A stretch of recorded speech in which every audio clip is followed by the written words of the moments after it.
গণভোট ও জুলাই সনদের আইনি ভিত্তি ছাড়া নির্বাচনের সুযোগ নেই বলে মন্তব্য করেছেন জামায়াতের আমির ডক্টর শফিকুর রহমান।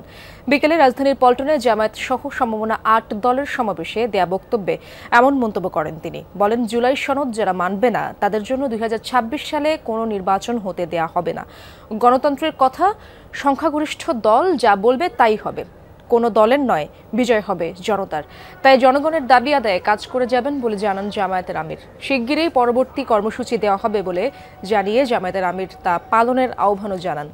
নভেম্বরে গণভোট আয়োজন সহ ৫ দফা দাবিতে দুপুর ২টায় শুরু হয় এই সমাবেশ। সে সময় অন্যান্য নেতারা বলেন, যারা সংবিধানে গণভোট নেই বলছেন তারা হাসিনার সুরে কথা বলছেন। স্বাধীনতার ৫৪ বছর পর পল্টনের এই সমাবেশ রাজনীতিতে মাইলফলক হয়ে থাকবে বলে জানান নেতারা। বলেন, জুলাই সনদ বাস্তবায়নে কোনো বিলম্ব করা যাবে না, গণভোট ছাড়া কিছু হতে দেওয়া হবে না। সমাবেশের কারণে কাকরাইল হয়ে নাইটেঙ্গেল মোড় থেকে পল্টন পর্যন্ত সড়কে যান চলাচল বন্ধ হয়ে যায়।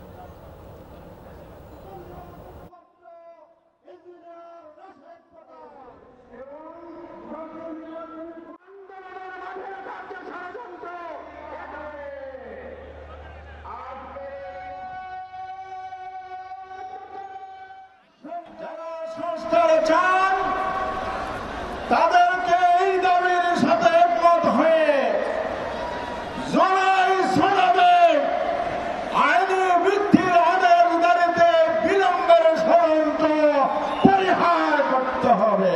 আমরা যখন প্রায় একমত হয়েছি আগামী ২৬ ফেব্রুয়ারির নির্বাচনের জন্য, তখন একটি মহল থেকে ষড়যন্ত্র শুরু হয়েছে।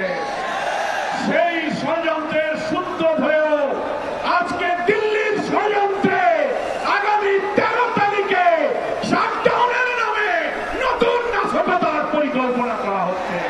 এই জুলাই সনদ কোন কাগজের সনদ হিসেবে আমরা দেখতে চাই না।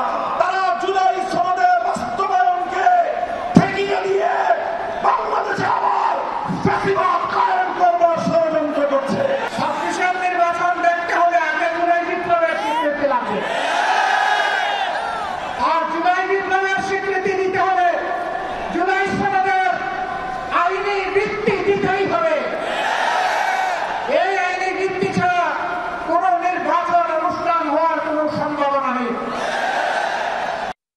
দর্শক, সমাবেশের আরো খবর জানবো। আমার সহকর্মী ফয়সাল মাহমুদ সেখানে রয়েছেন। ফয়সাল, ৮ দলের এই সমাবেশে নেতারা কি বললেন জানাবেন, এবং পল্টন মোড়ের মতো ব্যস্ত একটি এলাকায় এই কর্মসূচির প্রভাব তো অবশ্যই পড়েছে, সেই খবরগুলো আমাদেরকে জানাবেন। পূর্ব ঘোষিত তারা আগেই বলেছিল, যেহেতু আজকে কর্মদিবস, সেই বিষয়টি বিবেচনা করেই তারা আগেই বলেছিলেন যে তাদের যে জনসমাবেশটি অনুষ্ঠিত হতে যাচ্ছে সেটি দুপুর ২টা থেকে ৪টার মধ্যেই তারা শেষ করার ঘোষণা দিয়েছিলেন। সেই সময় অনুযায়ী কিন্তু তারা ৪টার ঠিক আগেই তাদের সেই সমাবেশটি, তাদের যে ঘোষিত সমাবেশটি ছিল সেটি কিন্তু শেষ হয়ে গেছে। ইতিমধ্যে আপনারা দেখতে পাচ্ছেন সমাবেশ স্থল থেকে কিন্তু মিছিলে এর আগে যেভাবে তাদের নেতাকর্মীরা এসেছেন ঠিক একইভাবেই কিন্তু ইতিমধ্যে তারা সমাবেশ স্থল ছেড়ে তাদের গন্তব্যে তারা চলে যাচ্ছেন।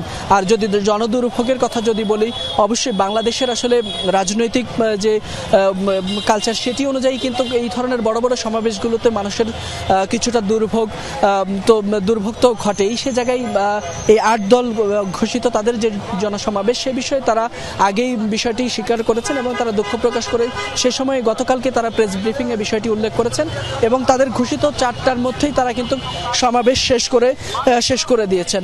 আর আরেকটি বিষয় বলে রাখি, আজকের সমাবেশ থেকে তারা কিন্তু এই ৮ দল যৌথভাবে এই ঘোষণা করেছেন জুলাই সনদের আইনি ভিত্তি এবং গণভোট ছাড়া কিন্তু তারা কোনোভাবেই নির্বাচন হতে দেবেন না এবং কোনোভাবেই সেই নির্বাচন হবে না বলে তারা ঘোষণা দিয়েছেন।